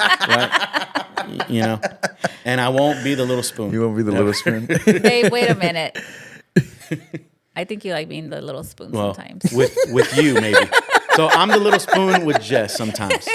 Being vulnerable here on the show, right? And that's a whole different podcast, right? That's that can go a whole bunch of different ways. But I want to kind of piggyback off of that with JRock. I've seen you grow. Yeah. In these past few years, I've seen you. I mean, we're still working on your time management. Time management. Yeah. But I've seen you grow into this. Yeah. Who would have thought? And you're so good at it. You have a talent that not a lot of people have. Dude, people think you're a damn celebrity. You're walking around and they're like, "Oh my God, it's JRock." Yeah. Yeah, right. We're gonna need some what do you call those people? The people that protect you, the security, Secret Service. Yeah. We're gonna need a couple of people, but I've seen you, and you've changed for the better. Yeah. And I love it. Not that you were shitty before. No, but you were young. Yeah. You were young. You're getting older now. You're becoming a viejo. And jeez. I can tell by the white hair. Hey, you're becoming a middle-aged man, JRock. But it's I love the relationship that you and Johnny have. I really do. And I know y'all put up with each other. I know when he's getting on your nerves. He frustrates me sometimes. And I know You're when right. you're You getting frustrate on me his, sometimes, his right? nerves, you know. Yo, I know. But that's part of the relationship, right? Yeah. And you communicate, Mm-hmm. right? Communicate as to, you know, what's happening, what's going on. Because we have a mission to accomplish. Yeah. Yeah. We got to get it done. We can't do it without each other. No. I started to learn just that, like, especially with Johnny too, like, well, how can I say this? There's not many people, like probably about 6 to 7 right now. Like, I don't want to disappoint these people because they're the ones that have, if not molded me, but almost created who I am today, you know? And some people freak out, and Adam, I'm going to give you some fucking flowers right now, all right? Don't take this, don't fucking, whatever. I love Remy, man, but he's my silent best friend. Like, he doesn't want to be the places I'm at, but he also tells me the truth, you know? And just like him. But I don't want to disappoint these guys, and that's what I used to see. I remember there was one day we were working for the other company, and we were doing an event at where we were highlighting other businesses. And I remember just being so pissed off, and I didn't want to be there. And Johnny, I can tell Johnny knew. And I think he knew my frustration already too. And that was the day that I knew he gave a fuck about me. Yeah. And that's when everything changed for me too. I'm like, dude, I'm pissing this dude off, and he actually gives a fuck. Because nobody gave a fuck back then. Like, when I was doing pro wrestling, everybody wanted to be my friend because they wanted a spot. Right. Everybody wanted to be my friend because they wanted a fucking free ticket or whatever the situation was, right?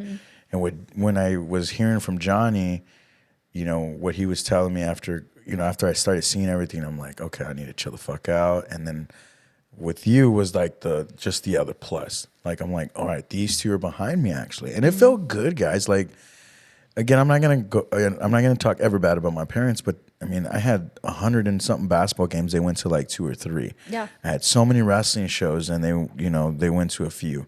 And my mom helped me out for a little bit with concessions and stuff here and there. But I didn't know that I needed certain things, and I got them out of y'all, which was really cool, right?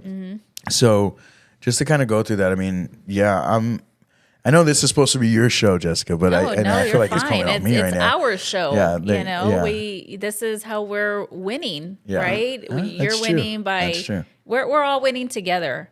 And like you said, you know, you with Johnny, he's a mentor.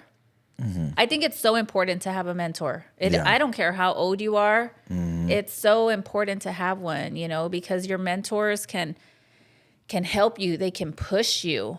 They can tell you when you're messing up, you know, and you help each other out. And me, I have mentors. I have Johnny as a mentor. I have my really good friend Jennifer as a mentor. You know, I have Mercy. She might not know it, but she's my mentor. That you know, loser? Big shout out to Mercy Boatwright. That Yeah. loser. Sorry, guys. Yeah, We call each loser. other losers, so she's a loser. She, you know, I know I can call her and I can ask her a question. And whether she says, Jess, you should know this because you're a realtor, I don't care. Yeah. I'm going to ask her, you know, and I know she's going to help me, you know. That's awesome. So it's, just having a mentor is, I think it's important for everybody to have. It's a game changer, Yeah. man. Yeah. What would you? What is it that people don't know about you that you would want them to know? Oh, next. I don't like that question. I'm not answering that. I mean, I don't know. Jeez, like, I don't know. I really don't know. I don't know how to answer that right now. Well, I see. Hey, we you stumped like it. you like Tejano music or? I do. That's what you like, yeah. I do. She You're likes to from drink San a beer. Antonio. She likes to drink a beer with some Tejano music playing. Oh, I do. I've never seen you drink a beer before. If I could drink a beer right now and drink like a whole 12-pack, I would. So what's your beer? What's your go-to beer? I mean, a Michelob. Oh, okay. When I first started drinking, oh my God, I would drink Budweiser. Oh, dang. Yeah. You are from San Antonio. Yeah, that was horrible. Imagine those headaches Oh, after. hell yeah, dude. But yeah, Budweiser kicks your ass. I love a good cold beer and some good Tejano music. Oh, With I some love that. tahini on that rim. some- I do. Tahini. Tahini and chamoy. Forget it. And if I'm drinking like with like my brother or somebody, forget. I won't stop drinking. I won't. Yeah. I will keep on drinking.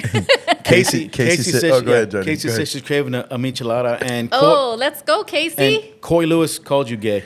He said y'all gay. Hey, see, he knows about the time management thing too. So hammer that time management. Yeah. They all, everybody that knows that's been working with me, everybody knows that. One, you better get JRock's ass there because he's gonna be late.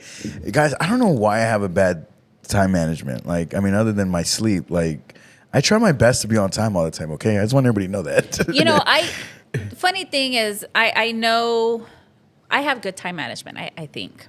Do I? Not all the time. Okay, well, If you're there on time, it's because my ass got you there. On yeah, time. probably because like I can wake up like early. I can wake up like at 5:30, right? I hope I caught that. Johnny's face is like, I'm like, All right. Go ahead, Jess. I can wake up at like 5:30, you know, and we have like a 8:30 meeting. Yeah. You know, but I'll leave the house like at 8:20, and I'm like rushing. I'm She like, takes 2 hours to get ready. Let's just I keep do that not. in mind. So I don't even Here know we how go. I wake Here we up. go. if we got to I be know. somewhere at 8:30, that means I have to have her ready or start getting ready by like 6:30 at the latest. And I say, so I already know if she's gonna. I said, are you gonna do your whole hair like she is today? So that's gonna be about 2 hours. If she puts her hair in a bun, she can get it all done in an hour. So I say, are you gonna have a bun or are you gonna have your long hair? And I'll say, okay, so you can sleep till 7:30 then. And I don't want to put my hair in a bun like all the time, especially if the outfit I'm wearing doesn't go with it. I'm like, okay, if I wear a bun with this, I'm looking like a lesbian. I can't look like a lesbian today because I don't want to give my lesbian vibes today. I love lesbians. Oh no, I don't love lesbians. Wait, hold on. Uh-oh. Hey, I support everybody. Support everybody. we'll put that on a reel, yeah, we'll do that, right? and then you have a whole bunch of God. engagement on that reel. Jesus. I love lesbians. Her following is gonna go up Yeah. a little bit on the Yeah. on the female side. But yeah, so it's all about timing. I already kind of know. Dude, it takes me, 15 minutes? That's including a shower to Yeah. get it. So, Yeah. So sometimes I think I'm winning, right, when I'm getting ready, Yeah. because he's like in the living room sitting down watching TV, and I'm like, oh, I got this. I'm gonna Be on gonna time. beat him. You know, I get in the shower, I get out, I'm starting to do my makeup, and then he's just walking to the shower. He takes a shower, and then he's done, and I'm like, oh shit, my hair is still wet. By the time I know it, he's dressed. And I'm still not ready. I'm like, oh shit, I'm not winning today. I'm not winning today. when I was in the military, I was so used to being on a schedule. So when I was an instructor in basic training, I had to get 50 people to appointments all day, every day. We had a schedule, strict schedule. We had to get them the haircuts. We had to get them to go get their uniforms. We had to get them to go to different classes. And so I had to gauge how long it took us to march there and how long it's going to take us to get our dorm ready and all these things. So I do the same thing today. How long it's going to take us. And I always like to arrive 15 minutes early, maybe 10 minutes at the latest. So I'm all about that strategy still. It's in me. Yeah. And sometimes it's hard getting girls, my daughters too, they take forever getting ready. And I'm like, you're a kid, you just got to put your clothes on or whatever. But no, they, But it's the girl thing, man. Now they watch all these TikToks and all this about makeup and eyelashes, and that costs me money because I got to go to Ulta and buy these things. Well, I don't. She does. But it still comes out of my bank account. But damn you, TikTok. Are they going to ban that shit or what? But it's costing me a lot of money. No, that's where I get all my recipes and stuff. Recipes. Yeah. So she's a pretty damn cook. Like I gave a shout out to Sandy earlier. She's a good cook. She comes up with some good recipes and TikTok. So TikTok's good for some stuff. Yeah. It's a time waster. Yeah. When I'm idle, I'm there looking at these lives and stuff. And some of them are funny. And then I send you some crap from TikTok. You send me, and I try to find the inappropriate ones. Those are the funny ones. Yeah, they are. Or the political ones or whatever. But yeah, time management is the key to a lot of things. Yeah, well, I need to fix that shit. I think that literally, I think, is my only problem at this point. I've gained a lot of discipline. I talked about last year and this year about, staying focused. And that one's probably one of my worst ones. I spent $60 on TikTok last night, by the way. Oh. on TikTok Shop? Yeah? Yeah. JRock, About some random stupid shit too. Have you seen those new robots they have? The lady robots? Oh no. Johnny just ordered one last night. No. First thing I thought of was Tesla you. ones, like the No, first thing I thought of was you. I was like, JRock's gonna want one of these.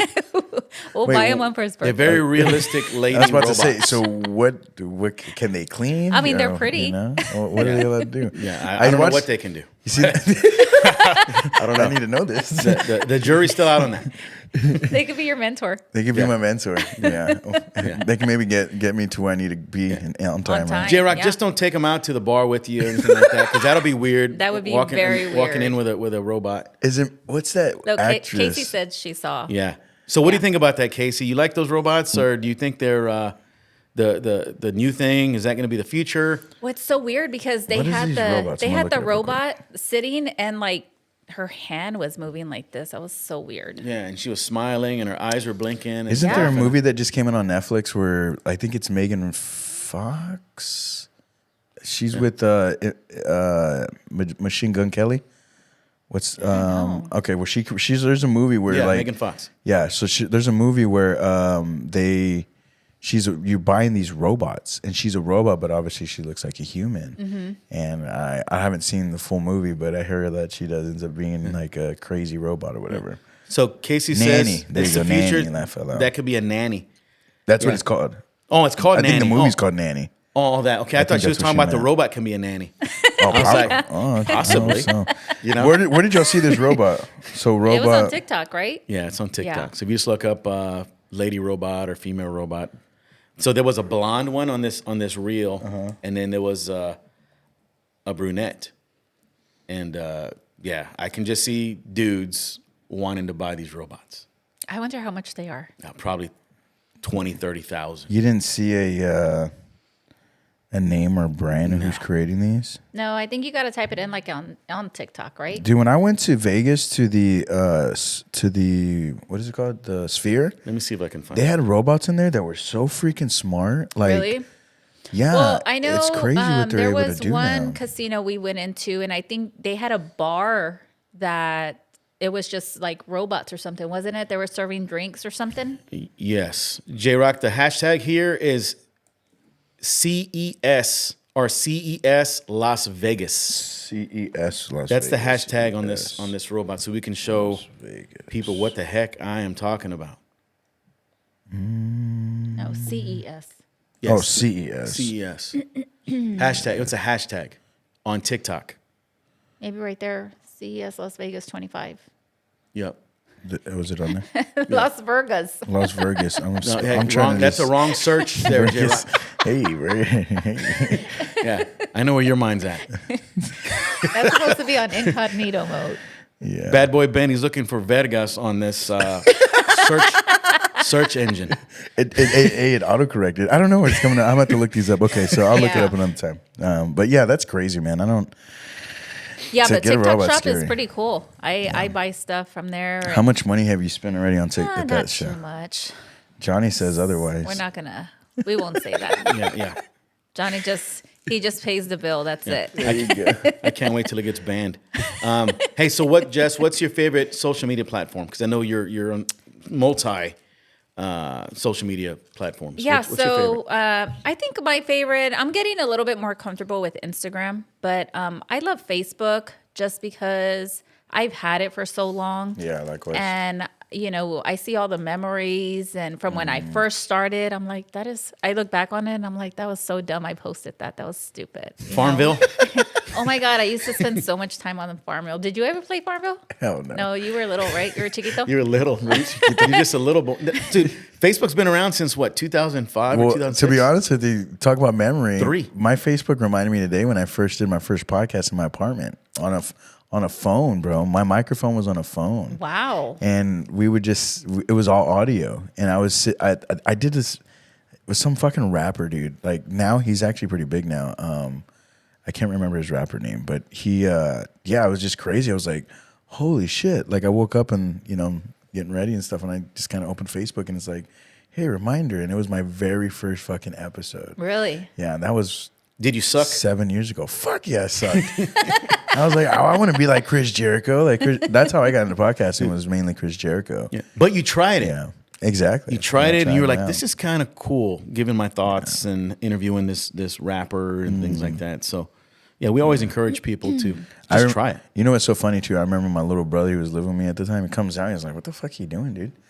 Like, who are these guys?" Like, my brother was kind of freaked because they were all, they got chains and grill, and one of the security guards had a gun and shit. I was like, what the fuck? Like, they were like deep. My brother's like, "What are you doing?" We're doing a podcast. He's like, "Podcast?"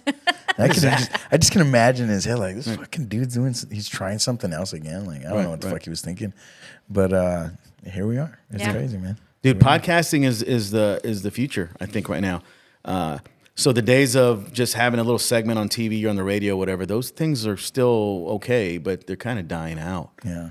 The ability to have your face on a platform and to have guests and things like that, where people can see you speak and some of the ways you think, and you're building credibility with the audience and all that. I think that's pretty cool, man. Yeah. And I'm blessed to have these connections that we have to be able to showcase people. And shit, I think we're gonna be doing this for a while.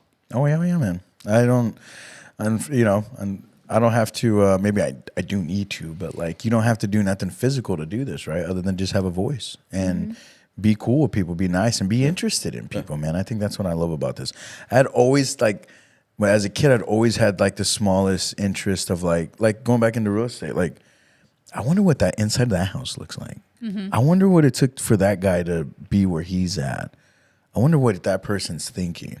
And that's where it all started, just being fucking curious, right? And I never knew. I mean, Joe Rogan created this all for us, right? Creating podcasts back in the day. But if you go back and watch his very first podcast, you're like, what the fuck's this guy doing? He's not going to go nowhere with this. But kept going, just kept episode after episode. Now he's on, almost 4,000 episodes, I think, something like that. Look at him now. He has some pretty good guests on there, pretty good conversations. Amazing guests. And so now when you think of Joe Rogan, you think, what do you think of? Success, the ability to speak, intelligent, a connector, a motivator, inspiring, a promoter. He's well connected, and he says too, podcasting has given me those reps and given me that skill set to do what I'm doing today. Yeah. And he's able, who knows, maybe the election had something to do with Joe Rogan. I think it did, bro. And I'm going to say it did because, the youngsters, man, they're not going to fucking turn on it. First of all, they don't have cable like we did, right? And then two, a lot of them probably aren't paying for a Hulu or a YouTube TV subscription. So yeah, I think the younger younger people had to find who Trump was or whatever the situation was or know about him. And I think Joe Rogan and Theo Vaughn and all those guys that he was on the podcast with had a lot to do with it. And I appreciate that because, I think it's great. Yep. So you go on television, you see these guys on TV, like on, KSAT or anything. Like, I'm not dogging them. I'm just saying you only get 5, 10, 15 minutes. Imagine sitting with somebody for an hour and a half and having a full-blown conversation with them. Like, that's what really brings it out, Makes it more interesting, get to know about the person a little bit more. And to me, that's what it's always been about. Like, I'm kind of afraid to meet my heroes one day, but at the end of the day, like, I really would like to dig deep to know whether I really do like this person or not, right? You don't know until you actually get to meet them and talk with them, right? So I think that's what's huge about what podcasting has done for a lot of us, so. Yep, I think a lot of people today don't trust the mainstream media. Let's just be honest. They see these stories and all this fact checking going on and back and forth, and it's very opinionated. But when you have a real conversation on a podcast platform, like you said, an hour and a half, 2 hours, sometimes 3 hours. I think we've had a couple of 2 hour plus conversations. Last week we had a 2 hour podcast with Dr. Sebring. Dr. Lane Sebring, he's a game changer in the world of medicine and the medical industry, the way he thinks, the way he talks. And we were mind blown on some of the things that he says. So if you guys haven't checked out the podcast with Dr. Lane Sebring, check that out. It was on our live feed. When did we do it? Thursday? It'll be up. It'll probably be up on Wednesday morning. I'm not gonna lie. So he has this pretty cool hyperbaric chamber that people can go into, and it changes their healing process. Heals the crap out of you. It heals you. It puts in almost 100% oxygen on your face. And, we talked about stem cells and umbilical cord stem cells and pills. And I tried to get him to go into the vaccines, but he really wouldn't. I was just trying to get into that. But I think vaccines, sometimes we don't need them. And I'm no expert. That's just me. I don't think we need to be taking a lot of these. I didn't take vaccines. one vaccine during COVID. Yeah. Not one. I didn't take a shot, nothing. A lot haven't been proven on if they've really helped you or hurt you, and people are dying away today in record numbers young. Heart attacks and blood problems and heart problems, but we don't know if it's tied to the vaccines, especially the ones during COVID. And I'm a small fish in a big pond here, so who knows? I don't think YouTube's gonna censor me and say that guy's anti-vax. Did y'all get vaccinated? Yes, and we talked about that as well, but that's a whole nother thing. In hindsight's 2020. Yeah. She said, "Damn you! Why did you tell me to get vaccinated?" Yeah. But the reason why You slept on the couch that day, right? Yeah. well, He walked home from the doctor's office. but yeah, that's a whole nother thing. So one day I wake up with An extra eye. horns, extra eyes, my ears fall off, something. I mean, it could be tied to the vaccine. Who knows? I mean, 'cause that shit just It doesn't- wasn't me that cut his ears off. Calm down, Mike Tyson. Calm down.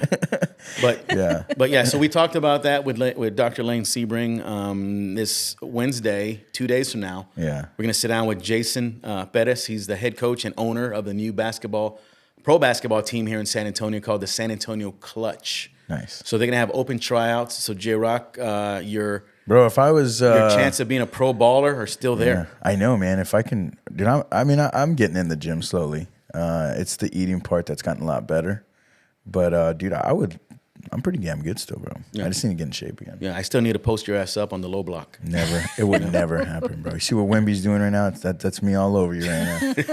I'll Wemby your ass. Yeah, so we're gonna have a great conversation with Jason. How he got into basketball as a youngster. He played at Marshall High School. I'm excited to talk to him about Yep, it. and he played at Wichita State college ball, and now he's here making an impact. So he's winning. I'm gonna challenge him Yeah, to a free throw contest. I think he's 6 foot. To a free throw contest. All right. We ain't gotta move. You can just stay in one spot. Yeah. So yeah, definitely he's winning, man. JRock, you're winning. Jess, you're winning. We are winning, man. I love it. Let me ask you this, Jess. So Oh, God. we talked about we you go. being an entrepreneur and stuff, but I try to avoid this, Jess. you own multiple businesses, right? How do you balance all of them together? There you go. That's a good Because one. there's a lot of moving parts, and I'll preface your answer with this: being an entrepreneur with one business is tough. Yep. Right? It's challenging. You got to put fires out. You got to solve problems every day, and you got to work hard for that single business to keep it afloat. And if you have employees, that's even tougher. If you have retail, that's even tougher because you have inventory. You got to be ordering supplies. There's a lot of overhead involved. But you own multiple businesses, and you're a mom, you're a wife, you're a friend, you're all these different things. How in the hell do you do all that? That is a lot of problem solving, moving parts, getting shit done, because you have customers, clients, you have all these things that you have to make sure are all satisfied, including me, right? You got to make sure I'm satisfied as well, because I'm You had to throw that in there. because I'm high demand. I want to get shit done. Yeah. So how the hell do you do it as Jessica Martinez getting all this stuff done? And you have to do it Justin wanting cameras and all that. Oh, Yeah. I know. It's not easy. You gotta, like I said earlier, you gotta prioritize everything. Making a to-do list, getting shit done. I gotta make sure my girls get to school. Johnny has podcasts. We have to do stuff for the photo booth. I gotta show houses. I gotta get on a video call with clients. It's not easy, but when you know you have to get shit done, you just get it done. You figure out a way. Yeah. And in the end, it of course it's rewarding because you've gotten your to-do list checked off. But I think it's just being able to prioritize everything. And 'Cause- multitask as well. You have to, because there's times when he's like, okay, we got to get this done for the photo booth, and I'm like, shit, okay. And you should see my computer. I have like 40 tabs open because I have all this stuff I have to do, But one thing about me is I don't get stressed out. I don't like to get stressed out. I refuse to. There's no way. And then I'm just like, holy crap. Yeah. Like, this is just too much. I know I just have to get it done. So I'm just like, okay, we'll get it done. And sometimes he's like, okay, Jess, we really got to get, and I'm like, okay, it'll get done. He's over here stressing out. He's the one that worries about, I'm like, don't even worry about it, but that's what he does. He wants to make sure everything gets done when it's supposed to. And, we have timelines. We have stuff to get done with the clients, with, making sure the photo booth is here at this place. So it's a balance. Yeah. We balance each other out. So I think with both of us together, it works out. Yep. I love our dynamic in business, but I really love our dynamic. Over here. I love our dynamic in real estate. So people that hire us as their agents, they're getting 2 for 1. Yeah. And I love that because she gives a whole different perspective sometimes. And most of the time, 99% of the time, we're on the same page. And it's all about the client or the buyer or the seller. But we're able to help together. We put our heads together and we usually make the right decision for these clients because we have their investment, their money. You're not just dealing with, purchasing a product. Yeah. You are helping these people invest in sometimes $300,000, $400,000, $500,000 homes. Yeah. And we do a pretty good job of collecting data, making sure we research and the market. We got to understand the market, interest rates. We got to be able to connect with different lenders and title companies and all this. Everybody you connect with in real estate plays a vital role in the transaction. And it goes beyond just the transaction because people are looking to you for guidance, for mentorship, and your expertise.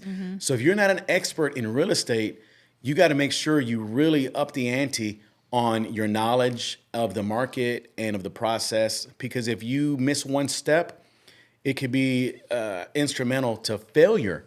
So we do a pretty good job of being the 2 for 1 agent, whether we're helping somebody sell or buy. And I think that's what makes us dynamic as well. You're not just getting somebody who's going to get overwhelmed and flustered.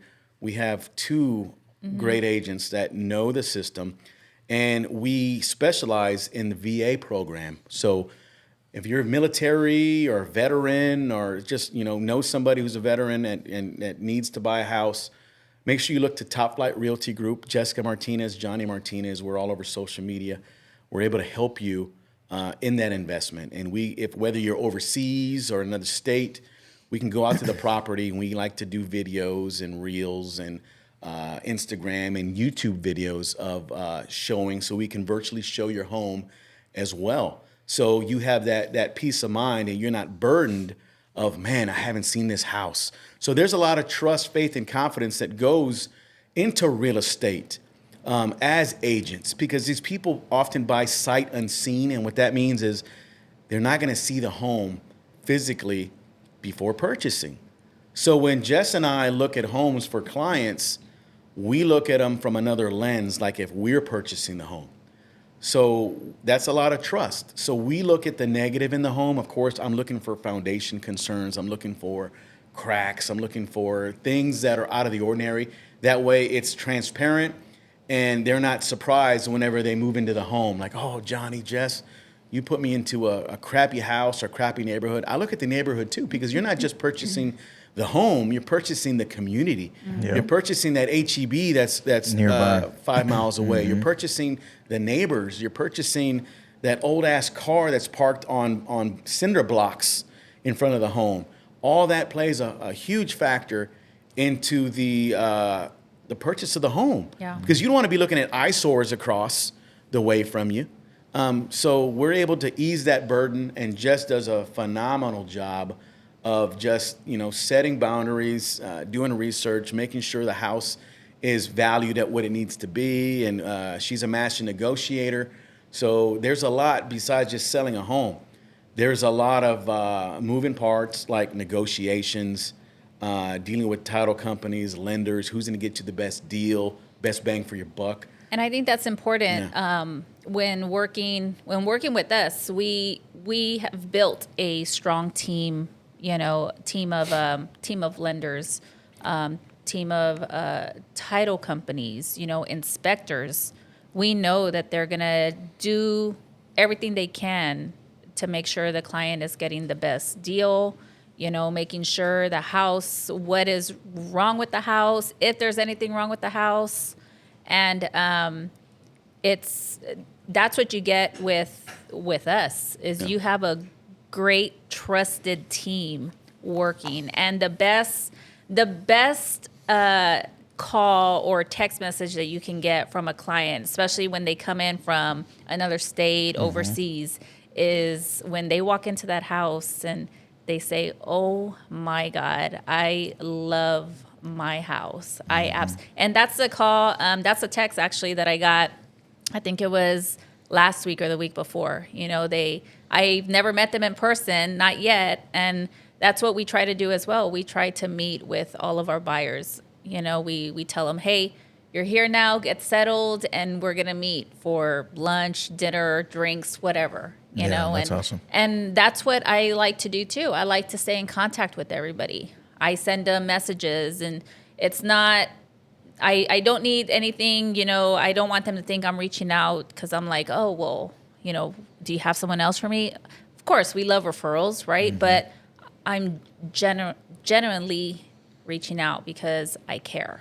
Yeah. I want to see how the house is doing. I want to see how your family is. I want to see if the kids are settling in the schools good, So it's just that is the most rewarding thing that I get from my clients is Nice. when they reach out and they're like, "Oh my God, this house." Thank is you for beautiful." helping me getting me a place that feels like home. Especially Yeah. since they've never seen the house, and that's scary. That is scary. It's scary going into a big investment like that, never seeing the house. That's really scary. I don't even want to call Spectrum later because I don't know who the fuck I'm talking to. Yeah, and that's why we tell people when they're wanting to purchase, we go into that house as if we are buying it, Nice. and I'm putting my family in there. Would I live here?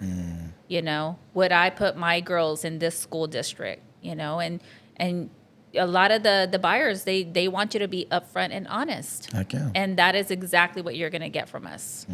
That's awesome. A lot of times you hear these horror stories. Oh, my house is bad and it's falling apart, and the builder screwed me over and all this. You got to have the right agent. You got to have the right lender and the right team, just like Jess said earlier, because all these moving parts, we all got to be in lockstep together because it takes a team to win. It takes a team to make people happy, and it definitely takes a team to change people's lives. Yeah. And we're firm believers in that. So as we wrap up, Jess, hey, I love that you came on the show. Hopefully this was a confidence booster for you. So let me ask you this. How do you feel after, we're pretty much wrapping up, but how do you feel? I mean, Is this something you want to do in the future? I mean, you're pushing it, buddy. Let's take baby steps, okay? You're pushing it, buddy. Are you ready to be the host of the Rise and Win no, show? No, sir. No, I'll be here to support y'all, but I'll see y'all again in about 6 months. 6 months. This is enough for 6 months. I've already done enough. This will No, last. and the thing about you guys is y'all make the guest feel comfortable. You laugh. It's not all serious. Yeah, I can't be. And I just like that I can skip questions if I don't. It's like pushing the return button. only because your husband's right next to you, by the way, and you kind of own this company, or whatever. Yeah. So when we get off, I'll be like, "Why the hell did you ask me that? I didn't like that question." I'm hoping I'm not going to be in the doghouse right after this. I think you're good. I think Good. you could take me for a michelada. there Okay. you go. There you go. Casey, if you want to meet us for the michelada, we might be available here. I don't know where we're going. I think I might go to Oyster Bar. Oyster Bar is my favorite. Yeah. One thing about Oyster Bar is I love walking in there and all the staff, they're so super friendly. They are. I They're just so want to cool. hug them all. You know, Yeah, they're so cool. I want to like give them like a big hug, and they're just nice. What is it about them? I It's think we build relationships with them as well. And Dave, big shout out to Dave, the Dave, owner. man. Dave has a huge heart too. Go ahead, Johnny. I'm Yeah, sorry. no, Dave, dude. I've known Dave for a little bit. At first, we didn't really know each other, and but he's gotten to know us since we've been in this studio, and he's been awesome. Sponsored my show last sponsored week. us, and very supportive. yeah. So Bootleggers and Oyster Bar, those two are married. They're both Dave's businesses, but his entire staff has been gracious and good to us. And so, Dave, you are a class act. You're a winner, my man. JRock, what do you think about that new menu they have? Oh, I love it. You said Oyster Bar, and I've been. They have ceviche there now. Oh my Thanks God. to Johnny, he's kind of got me into So that. And good. I haven't been able to make it for lunch because they only have it during lunch and their happy hour, right? So I guess I know where I'm going today. Dave, I gave you a shout out, but hey, here's a request. Make the ceviche all day long. Come on, Dave. Make Make ceviche great There you again. go. I was going to say that. Make ceviche great again by selling it all day long. yeah. Dude, I obviously went over there and was having a drink, and I was like, dude, the thing y'all added to the menu, and I couldn't remember how ceviche. pasta? Like I Oh, couldn't remember ceviche. how to say. Like I was like, it's a fucking Spanish word. Yeah. It's got like it has a lime taste, and he's like sitting there like, JRock, the fuck are you talking about? And finally came to me like ceviche is. You know, they ceviche have is really amazing. good soups too. Have you had the soups? I haven't had. I'm not a soup guy. What? Yeah, the only soup I eat is menudo, so that's about it. But I'm not much of a soup guy. No? Oh, Yeah. they have some good soups. So Oyster Bar as well. Like we mentioned, they changed their menu. They added some pasta. Dude, my that's God. next Oh level. yeah, that butter. So lemon that's butter. buttered pasta, Yeah. but oh my gosh, there's Shrimp. There's a shrimp version, right. and there's a chicken version. I tried the chicken. Seafood chicken pasta. Yeah, seafood pasta. Flip Yeah. a coin. Either one of them is great, but we like the shrimp. So we share it. It's a pretty big portion. It's big, but we are able to share it, and it's great. That's actually making me kind of hungry right now. Yeah, well, I think I'm And their ready. salad's good too. Yeah. Oh yeah, all the time. I am That's hungry. good stuff. So Let's go Jess, there. where can we find you besides sitting here on our studio set today? So you can find me laying out next to my pool. You can find me in my hot tub. No, you can find me on Facebook. I'm on Facebook. I'm on Instagram.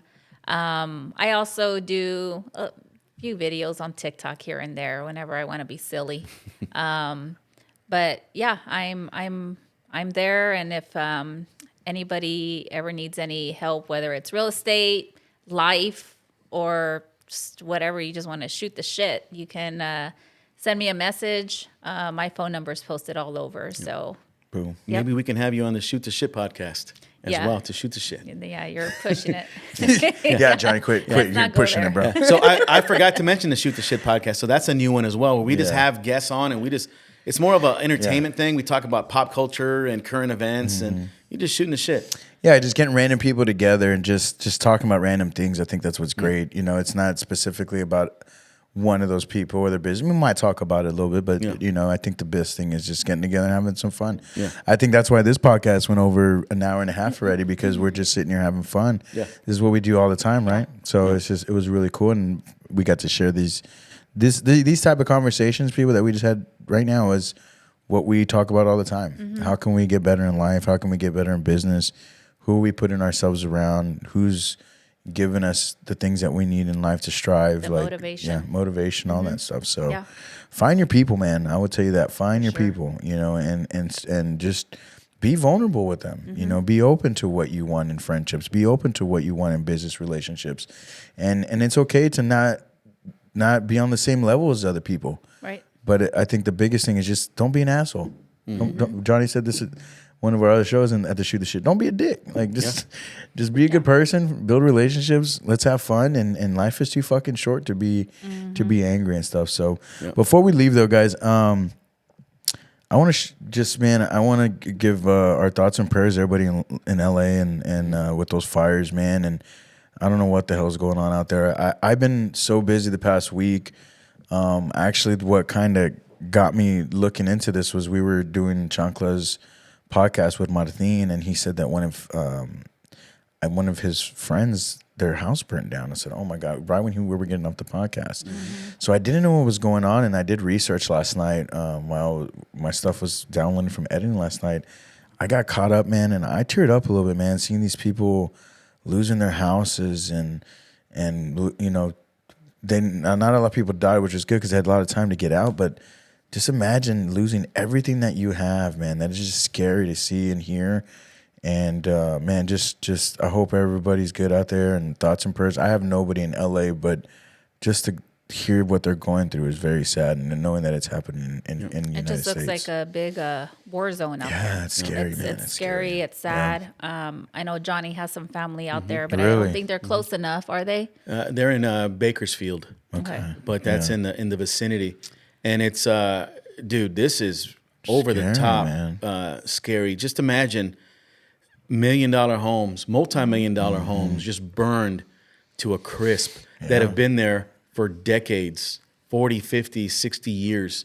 It's in the Palisades area. So think about this. You got all these multi-million-dollar homes all burned up, and there's over 40,000 acres. That's a lot of acres just burned to a crisp.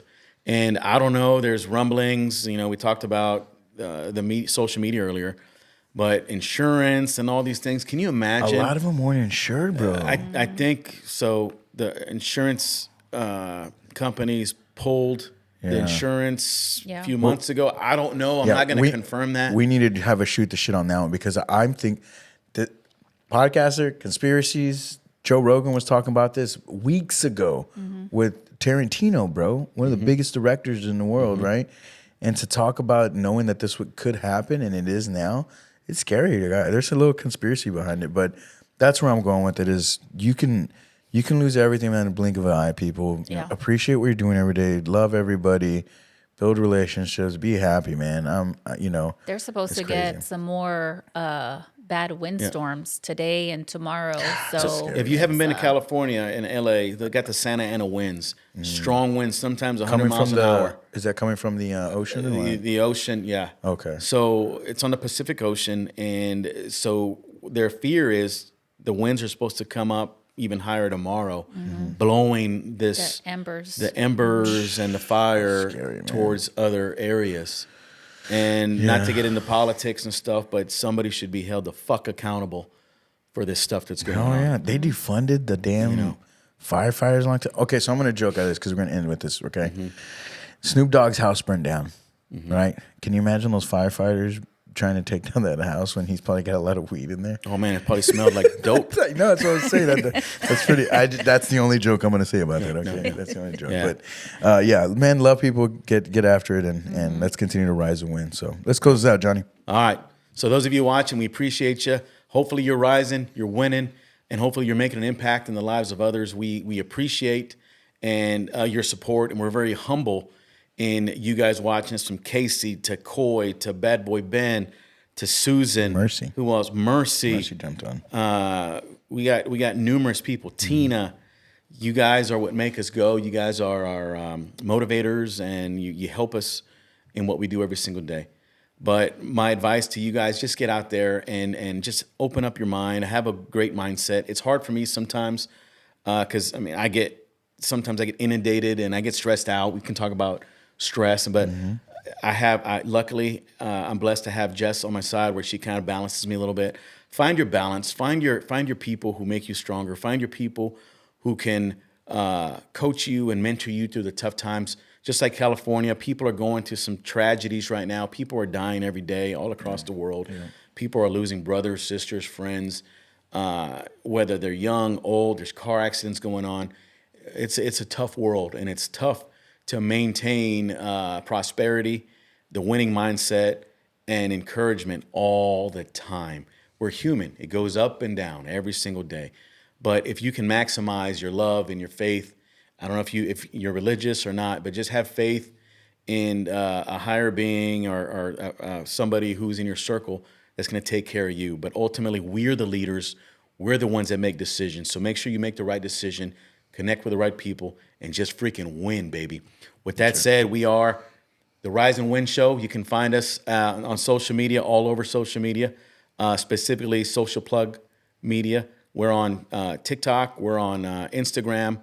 And we're on Facebook. We're also going to put these podcasts on Spotify and on YouTube as well. This week is a big catch-up week. Yeah, you're going to see a lot of episodes get dropped this week. Again, we've been crazy busy, and so it's going to be pretty awesome. So, and guys, I just got invited to a speed dating. What? Yeah, Rebecca Price. Shout out to Rebecca Price. She said she was running her first ever speed dating thing. So nice. That'd be pretty fun, huh? Nice. JRock speed dating? There's nothing speedy about me, by the way. Nothing. Hey, we can talk about that on the Shoot the Shit podcast. Yeah, that's what I'm saying. We got a lot of shit to shoot this week, so let's have some fun this week, guys. Go out there and win this week, and let's kick some ass, man. All right. Big shout out to CollabSpace Studios. Without CollabSpace Studios, we wouldn't be sitting here today. That's right. And Jess, thanks for being a guest once again. Today's episode is sponsored by Top Flight Realty Group. You can find them at topflightrealtygroup.com. They're a dynamic set of realtors that are here to guide you through the buying or selling real estate process with trust, faith, and confidence, and they go above and beyond to satisfy you and your investments. With that said, we are unplugged, and let's rise and let's win, baby. Talk to you soon.